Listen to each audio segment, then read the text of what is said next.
And now joining us on desk, Jack Bingham with Metro Sports. Jack, what's happening? We have the RMAC tournament going on, getting prepared for the Division II tournament, so we'll start with women's basketball. Colorado Mesa paid a visit to the Area Event Center for the quarterfinals of the RMAC tournament. Metro may not have known the start time. They didn't even show up in the first half. They made it for the second.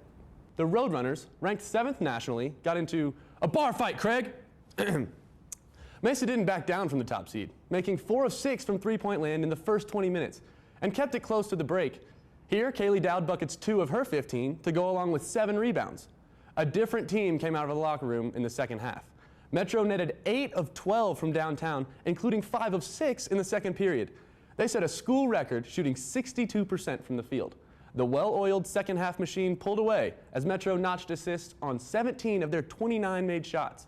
The blowout finished with a count of Metro State 84, Colorado Mesa 61. It's just been such a fantastic opportunity. We have such a great group of girls, a great coach. I mean, we have the RMAC Coach of the Year, Freshman of the Year. We have a lot of really talented girls, but also it's just such a great group to be a part of that it's just been such an amazing opportunity. The 23-point win moves the Roadrunners into the RMAC Shootout semifinals, which tips off in a few hours against Western State, 3 p.m. in Pueblo. While the Area Event Center crowd was treated to a spectacular game Tuesday night, the distaste of an overtime loss to Colorado Mesa was not a treat.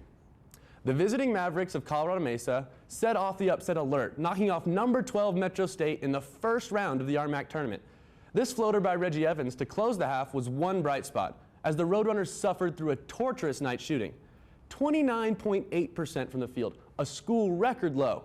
Back and forth all the way to the finish. Here, Brandon Jefferson knocks down 2. He had 13. Mike Melillo stuffs the follow off the Colton Bergen miss. He had a game-high 21. Freshman Nicholas Kay puts the Roadrunners up 2 with under half a minute to go.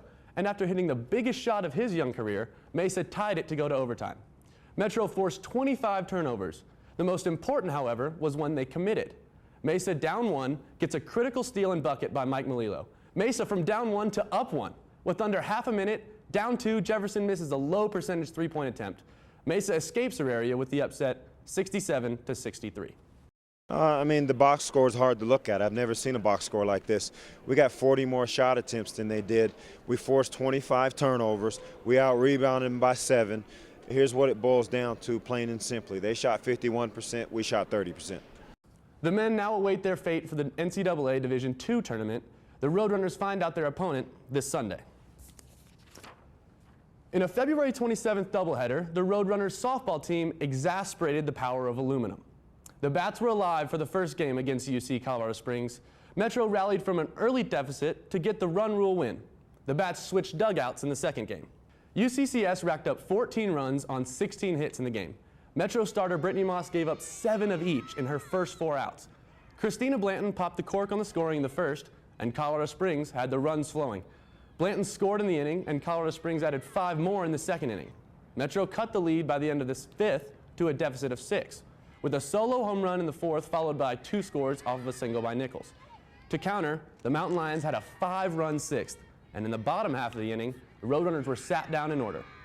Improving to 3-1 in the RMAC, UC Colorado Springs wins 14-4. Metro softball continue their rough season, 4-12 overall and 1-3 in the RMAC. Spending the weekend visiting Black Hills State, tonight's game was canceled and Saturday's rescheduled for 11 a.m. in Rapid City, South Dakota. Mother Nature has been a thorn in the side of our baseball team to start the season. Snow canceled the opening weekend's games at Auraria Field. More snow moved the Hastings series to Pueblo, and a third helping of the White Stuff postponed the first 2 games of the series with Regis. But with plenty of shoveling and a little sun, the Roadrunners finally got to hit the field for a doubleheader with the Rangers. The field was cleaned off, but Mother Nature hung around for some blustery conditions. Onto the game, Metro gets on the board first. Robbie Nichols grounds out to bring home Darren Schultes. Regis DH John Schuta ties the game with 1 swing of the bat in the 4th inning. Regis would go up 3-1 heading into the bottom half of the 7th, when Metro would reel off 4 runs. Schulte singles to bring in Gavin Purvis, then Ty Jacob hits right back to the pitcher. He throws the ball over the catcher's head as Schulte scores, and then Eric Camel hustles his way in. Metro up 5-3, but the Rangers would rally, scoring 4 runs of their own in the top of the 8th to win by a final of 7-5.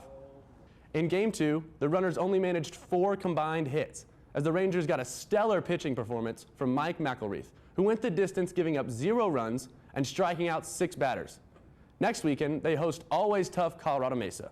Unless, of course, that seedy witch Mother Nature rears her ugly head again. You know, we get kind of frustrated dealing with the weather and it interrupting the baseball season, but it's just, you know, Colorado's got it. They've got the Mother Nature, you know. How it is.